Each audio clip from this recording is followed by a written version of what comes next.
Cerita ini dimulai dari tahun 2018. Ada seorang pemuda yang bernama Panseng. Ia adalah programmer di sebuah perusahaan situs bimbel online. Panseng merupakan pekerja yang sangat loyal dan juga pekerja keras. Siang malam sampai lembur ia lakukan demi pengembangan situsnya. Siang ini Panseng berharap dia akan naik jabatan mengingat kontribusi yang telah ia lakukan demi perusahaan ini. Sayangnya Panseng salah. Ia tetaplah pegawai biasa sementara temannya yang masuk lewat jalur orang dalam malah terpilih sebagai CTO atau pimpinan eksekutif departemen teknis. Meskipun Panseng berusaha tidak sakit hati, tapi dia nggak bisa menutupi rasa kecewanya. Pria itu kemudian pun resign dan mengambil tawaran bekerja di Singapura untuk menjadi singa air mancur. Karena Panseng adalah programmer yang jenius, ia mendapat tawaran di perusahaan game online. Panseng berangkat naik pesawat dari Tiongkok ke Singapura bersama beberapa temannya. Di tengah jalan, pekerja senior yang bernama Chai yang ikut dalam pesawat itu memberitahu kalau mereka harus transit dulu selama 10 jam sebelum sampai di Singapura.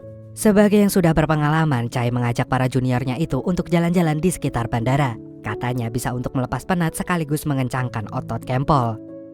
Tanpa rasa curiga, Panseng pun dan beberapa karyawan baru mengikuti Chai keluar bandara. Bahkan mereka tidak mengajukan banyak pertanyaan ketika Chai meminta mereka semua untuk mengumpulkan paspor dengan alasan pemeriksaan imigrasi.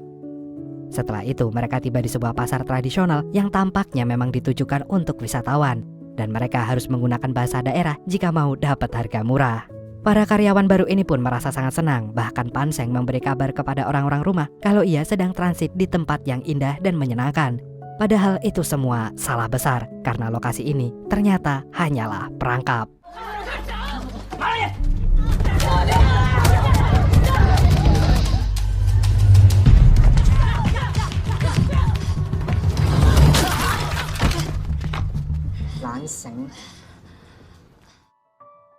Beberapa jam kemudian, Panseng dan teman-teman barunya dibawa ke sebuah bangunan yang mirip dengan kamp pengungsian Rohingya.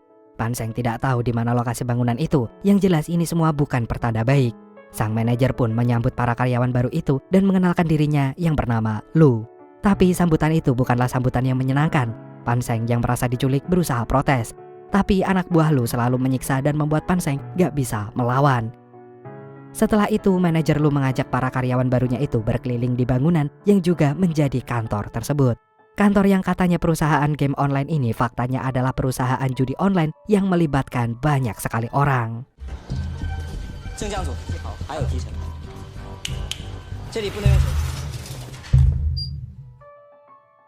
Di bagian terakhir adalah host atau yang kita kenal sebagai bandar. Seluruh anggotanya adalah wanita-wanita yang sering muncul di explore Instagram saya. Mereka bertugas memikat para pemain judi online. Pada intinya situs ini akan menciptakan apapun supaya orang-orang betah main judi slot. Setelah sesi perkenalan selesai, manajer Lu ngajakin para karyawan baru untuk makan siang. Di sini Panseng kembali mengajukan protes dan mengancam akan melaporkan mereka semua ke polisi atas tuduhan penculikan. Tapi lagi-lagi Chai lebih dulu melumpuhkan Panseng sampai pria itu gak bisa melawan.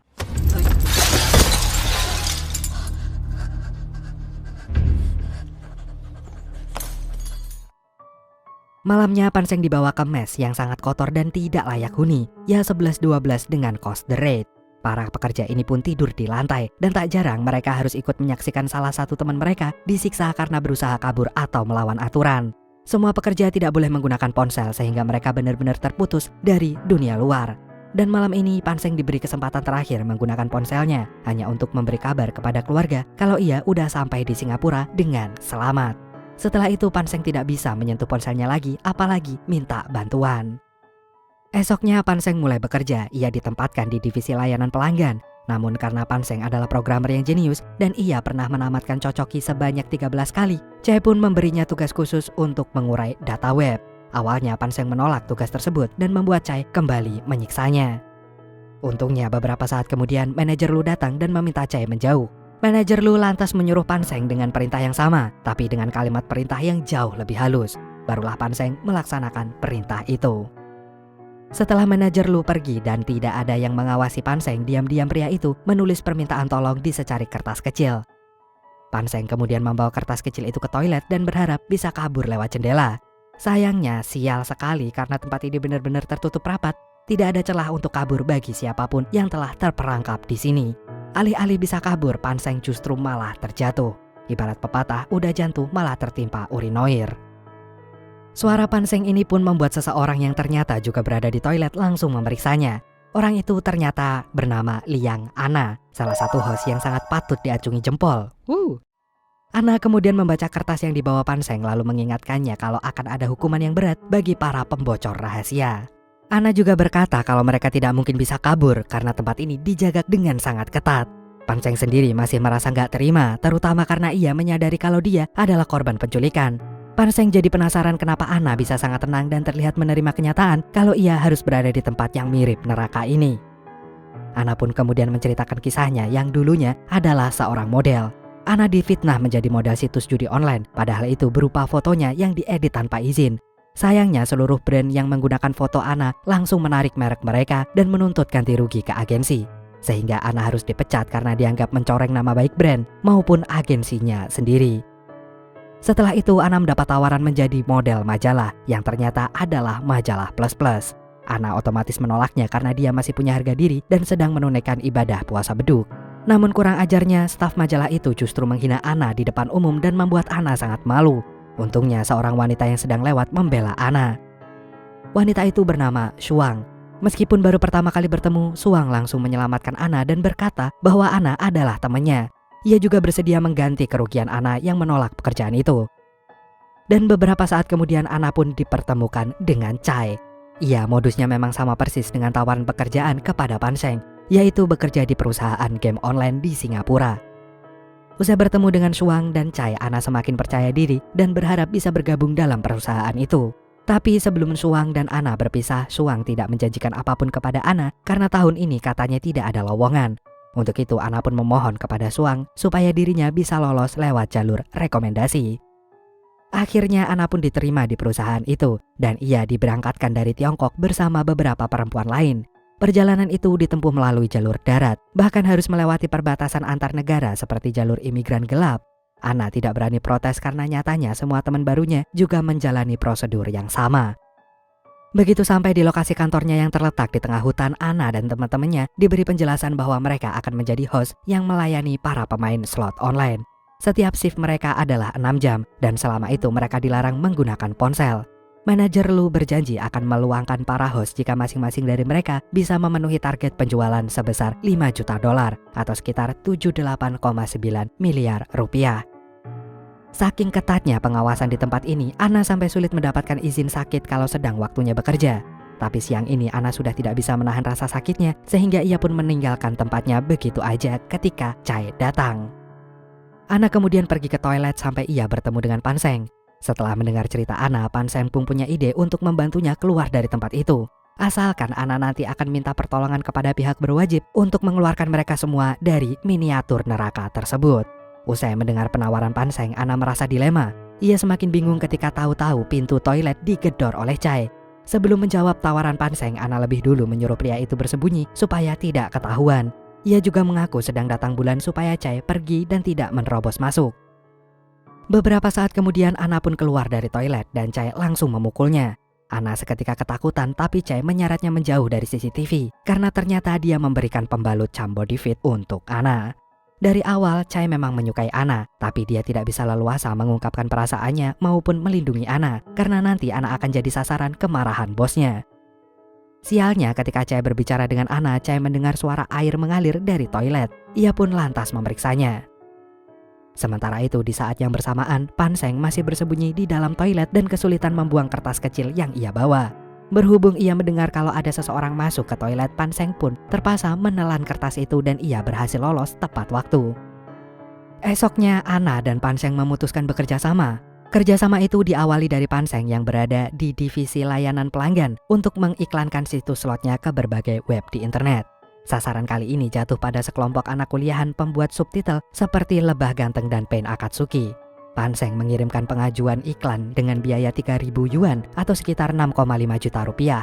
Awalnya anak-anak ini merasa bimbang hingga mereka menyadari kalau sebentar lagi mereka harus lulus kuliah, yang itu berarti mereka butuh uang sendiri. Akhirnya dengan pertimbangan itulah mereka menerima iklan slot ini dan ia meminta Tian, sang pimpinan kelompok, untuk menghubungi pengiklan. Setelah itu Tian menyatakan bersedia menerima iklan tersebut dan iseng-iseng dia mencoba permainannya.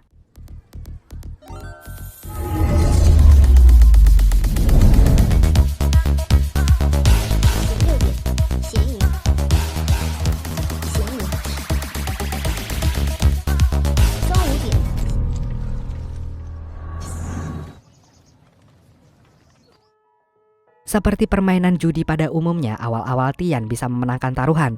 Setelah itu, Tian kalah sesekali, tapi setiap dia meningkatkan uang taruhannya, maka ia juga bisa menang.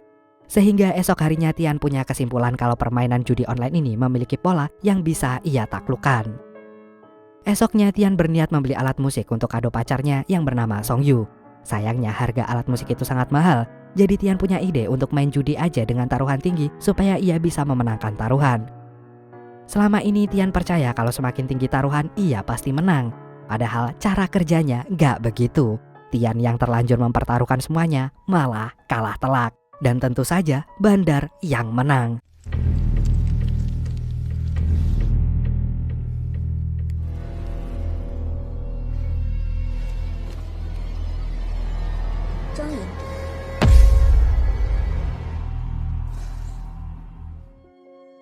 Kekalahan ini pun segera direspon oleh Panseng. Seperti yang telah direncanakan agar penjudi bernama Tian itu tidak mengakhiri permainannya, Panseng mengirimkan pesan atas nama Ana sebagai hostnya dengan judul Informasi Istimewa. Fitur ini membuat Ana seolah-olah menjadi orang dalam yang berteman dengan Tian dan bersedia membocorkan rahasia bandar supaya Tian menang. Dan tanpa pikir panjang Tian menyambut umpan itu. Karena bagaimanapun juga dia harus memenangkan taruhan supaya uangnya bisa kembali. Keesokan harinya Tian pun memberikan kado itu untuk Songyu. Tentu saja Songyu merasa senang dan supaya Songyu gak curiga, Tian berkata kalau uang untuk membeli alat musik ini berasal dari gaji magangnya selama 3 bulan di call center Shopee. Di saat Tian lagi ngobrol dengan Songyu, tiba-tiba ia mendapat pesan informasi istimewa. Berhubung Tian sudah percaya informasi itu, ia ingin segera membuka pesannya. Sialnya ponselnya lowbat dan tanpa bisa ditahan Tian langsung mencari powerbank. Diam-diam Songyu menyadari kalau tingkah Tian sedikit berbeda dari biasanya. Sangat jarang pacarnya ini tidak membawa powerbank Miniso. Pada hari berikutnya pesan dari informasi istimewa itu datang lagi. Tapi kali ini ia berhasil menarik perhatian Tian karena membicarakan hobinya alias sepak bola. Seperti biasa, informasi istimewa membocorkan kemenangan pertandingan tersebut dan menyuruh Tian untuk memasang taruhan di sana lagi. Tian pun lantas mencari uang ke sana kemari untuk memasang taruhan itu. Ia meminta gaji magangnya dibayar di muka dengan alasan ada urusan darurat. Lalu meminjam ke tetangga, bahkan meminta orang-orang random di jalanan untuk mengunduh aplikasinya supaya Tian mendapat uang dari sana.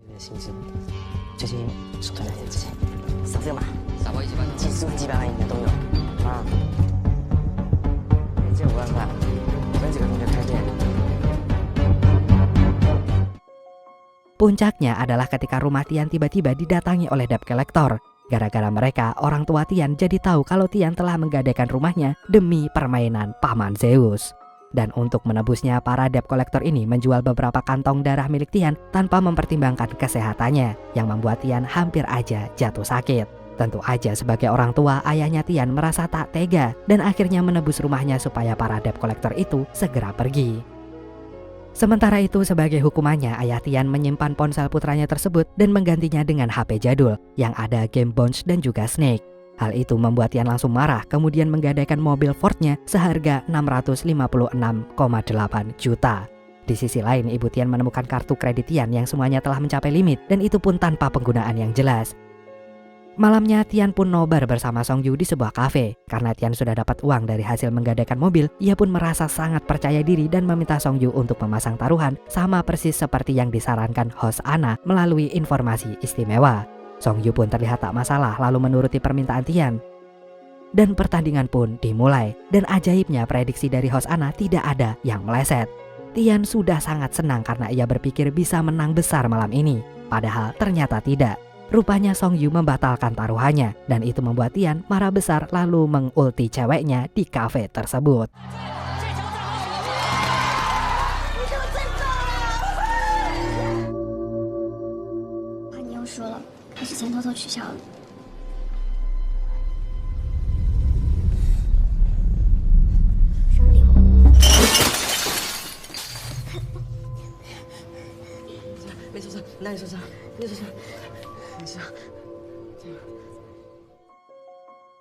Keesokan harinya Tian pun mengunjungi rumah neneknya di daerah pelosok Nganjuk dan dia berkata kalau ia akan menikah.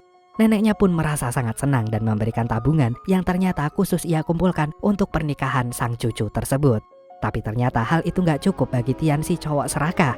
Karena ketika ia melihat gelang giok neneknya, Tian pun tergiur untuk mengambilnya.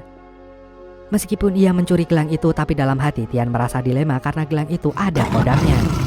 Ia merasa nggak tenang sehingga ia pun berjanji akan memenangkan taruhan supaya bisa mengembalikan semua uang yang telah ia gunakan. Tapi seluruh uang yang telah ia kumpulkan tak akan ada artinya kalau Tian tidak mendapatkan ponselnya lagi. Ia pun memaksa ibunya untuk mengembalikan ponselnya. Ia bahkan mengancam sang ibu sehingga ibunya mau nggak mau harus bilang kalau ponselnya ada di dalam brankas. Setelah Tian berhasil mendapatkan HP-nya, ia pun segera menghubungi host Ana yang seketika direspon oleh Pan Sheng. Di kantornya, manajer Lu berupaya memainkan emosi Tian dengan berkata kalau ia tak perlu serakah jika tidak bisa membayar. Tapi karena Tian sudah kecanduan, ia tak mungkin mundur begitu aja. Sehingga Pan Sheng pun mengarahkan Tian untuk memasukkan uangnya ke dalam investasi kripto. Saat ini posisi Tian adalah bersembunyi di studio, tempat ia dan teman-temannya berkumpul membuat subtitle. Ia juga telah menggadaikan studio tersebut dan mengabaikan peringatan teman-temannya. Tian rupanya sudah percaya 100% dengan host Ana dan memasukkan uangnya ke kripto sebesar 8 juta dolar atau sekitar 126 miliar rupiah yang jika dipakai untuk memborong takjil, Tian akan dimusuhi semua orang yang sedang puasa di dunia ini. Begitu uang itu masuk ke situs Pan Sheng, manajer Lu langsung memerintahkan anak buahnya yang tersebar di Tiongkok untuk melakukan penarikan. Mereka harus melakukannya dengan cepat sebelum uang itu dibekukan. Sementara itu, di sisi lain polisi telah mencurigai kiriman uang ini. Namun mereka tak punya petunjuk sama sekali, apalagi tindakan sindikat ini sangat masif dan berskala nasional. Jadi polisi nggak mungkin meringkusnya saat ini juga. Sedangkan nasib Tian semakin mengkhawatirkan. Beberapa saat setelah melakukan transfer, host Ana langsung memblokir nomornya yang membuat Tian menyadari kalau dirinya baru aja ditipu. Hal itu membuat Tian sangat-sangat menyesal, apalagi orang tua dan pacarnya saat ini sedang mencarinya dan menyebabkan Tian merasa sangat malu dan memutuskan untuk COD mandiri dengan malaikat. Ironisnya, kesedihan Tian ini tidak ada artinya bagi manajer Lu dan anak buahnya. Mereka baru aja meraup keuntungan sebesar 60 juta dolar atau sekitar 947 miliar rupiah berkat kerjasama Ana dan juga Pan Sheng. Mereka langsung mengadakan perayaan besar-besaran.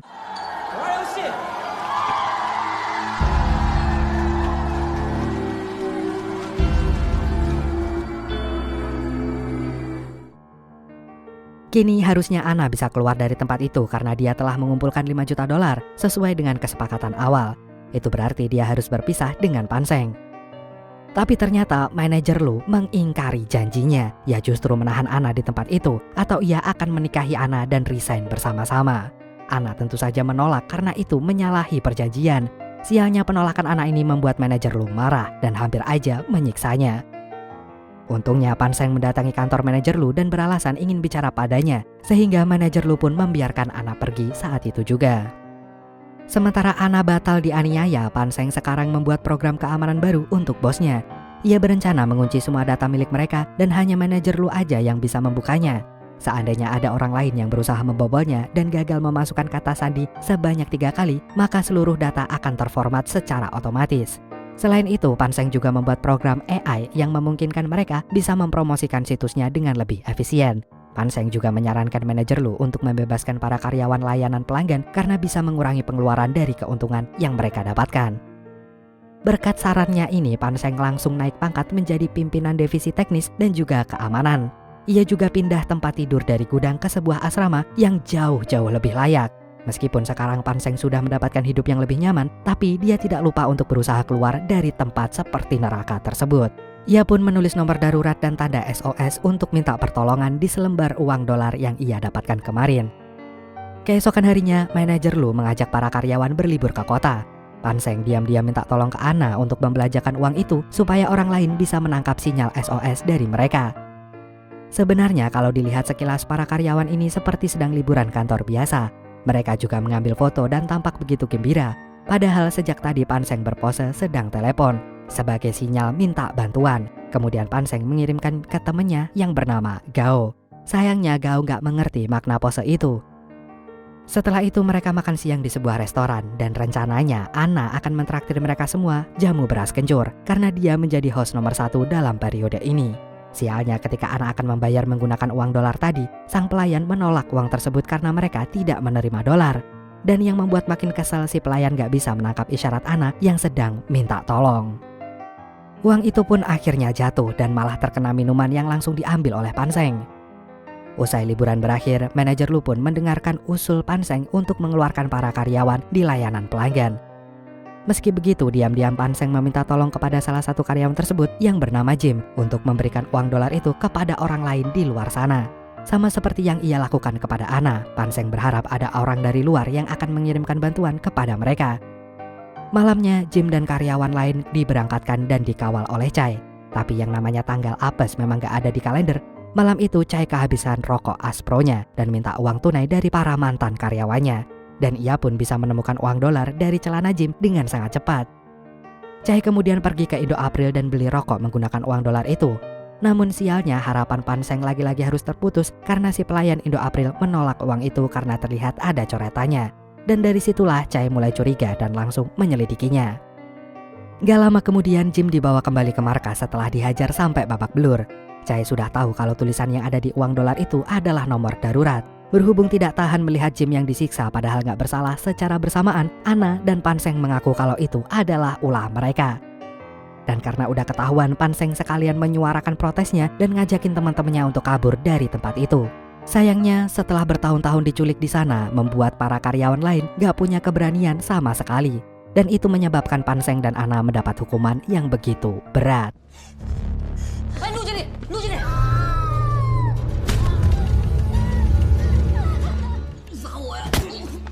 我是在罚你。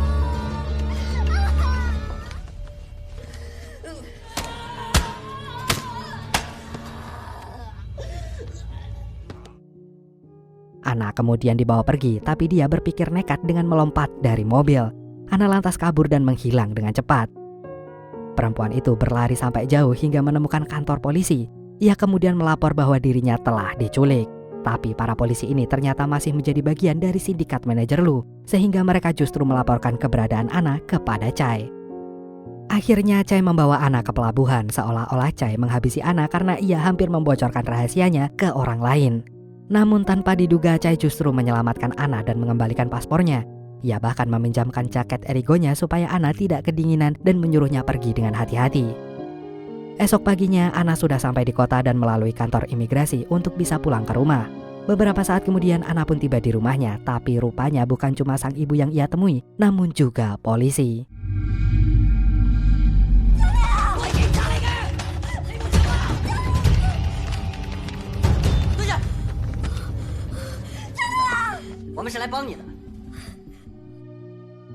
Saat ini kondisi Anna memang sangat mengkhawatirkan. Jadi gak heran kalau ia takut dengan polisi. Anna kemudian diajak bertemu dengan Zhao, polisi yang sedang mengusut kasus penipuan online ini. Sebelumnya Zhao telah bertemu dengan Song Yu karena kasus yang melilit Tian. Melalui kontribusi Song Yu, Zhao berhasil menemukan Anna dan sekarang minta bantuan Anna untuk meringkus sindikat tersebut. Zhao juga mengajak Anna ke rumah sakit untuk menyaksikan Tian, si beban keluarga yang masih koma di rumah sakit. Tadinya Anna masih merasa ketakutan dan bingung, tapi setelah Zhao menanyakan tentang Pan Sheng, Anna pun baru ingat kalau ia harus membantu penyelidikan polisi. Dan dalam waktu singkat polisi pun membentuk tim khusus untuk meringkus sindikat penipuan yang sangat sistematis ini. Pihak kepolisian mengirimkan pasukannya ke TKP dan melakukan penyelidikan hingga menemukan sosok tersangka manajer Lu dan tangan kanannya yang bernama Chai. Para polisi pun telah menentukan lokasi sindikat tersebut yang berada di bekas pabrik petasan. Mereka pun segera menggerebeknya. Sayangnya mereka tidak menemukan apapun alias manajer Lu sudah selangkah lebih maju untuk menyelamatkan anak buahnya. Malamnya Zhao bersama rekan-rekan kerjanya kembali melakukan pemeriksaan. Namun sayang karena para polisi telah melakukan penangkapan sebelumnya, hal ini mengundang kemarahan untuk warga lokal dan mereka pun diusir secara brutal.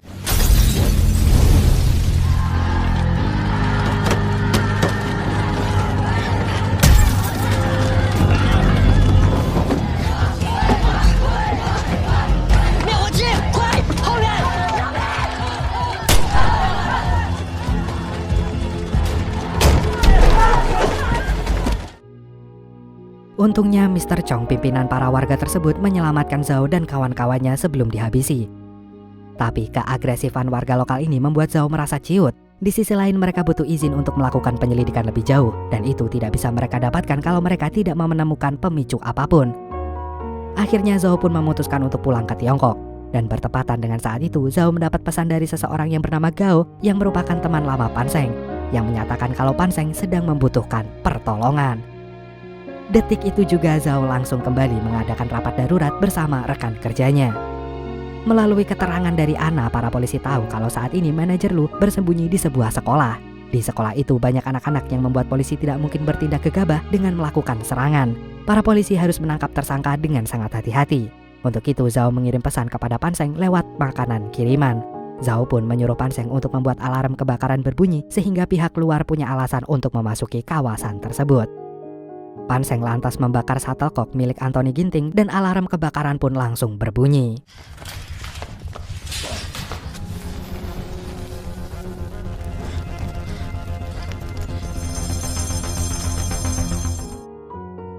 Tanpa menunggu lama, mobil pemadam kebakaran segera memasuki sekolah tersebut bersamaan dengan polisi yang mengawal Ana. Sementara itu, manajer Lu dan Chai mengetahui kalau Ana datang bersama polisi. Dan tentu saja hal itu membuat manajer Lu terkejut karena Chai telah melaporkan Ana meninggoy. Namun sebelum manajer Lu menghajarnya, Chai lebih dulu menyerangnya.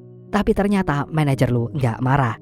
Ia justru meminta Chai pergi dan menyelamatkan laptopnya yang menjadi satu-satunya kunci dalam sistem data itu. Kemudian manajer Lu menemui Pan Sheng dan memintanya untuk membawa putrinya pulang ke rumah ibunya. Beberapa saat kemudian polisi pun berhasil menemukan para tersangka termasuk manajer Lu. Namun Zhao tampak kecewa karena ternyata para karyawan ini telah menghancurkan semua barang bukti. Tapi tiba-tiba Pan Sheng datang dan meminta manajer Lu untuk membuka akses laptopnya. Manajer Lu pun merasa dikhianati karena Pan Sheng membocorkan rahasianya. Chai pun berusaha membela manajer Lu dan menembakkan pistol, tapi itu malah memicu tembakan dari para polisi dan suasana pun jadi tambah kacau.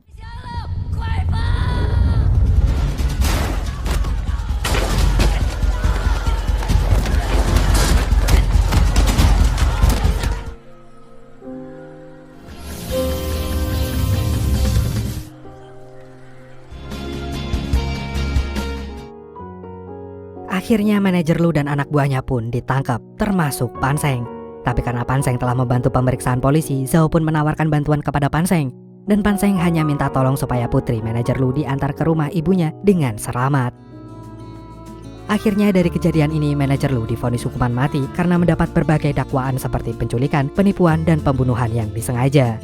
Ana juga dihukum 2 tahun penjara dengan 1 tahun masa percobaan. Sementara Pan Sheng dinyatakan bebas setelah membuktikan bahwa apa yang dia lakukan karena dipaksa oleh bosnya. Pan Sheng juga menyerahkan lebih dari 2.000 daftar nama korban untuk membantu pemeriksaan polisi. Sekarang Pan Sheng bekerja sebagai penasihat teknis di pusat anti penipuan di bawah pimpinan Zhao. Dengan kejeniusannya, kini Pan Sheng bisa membantu polisi menyelamatkan para korban sebelum semuanya jadi terlambat.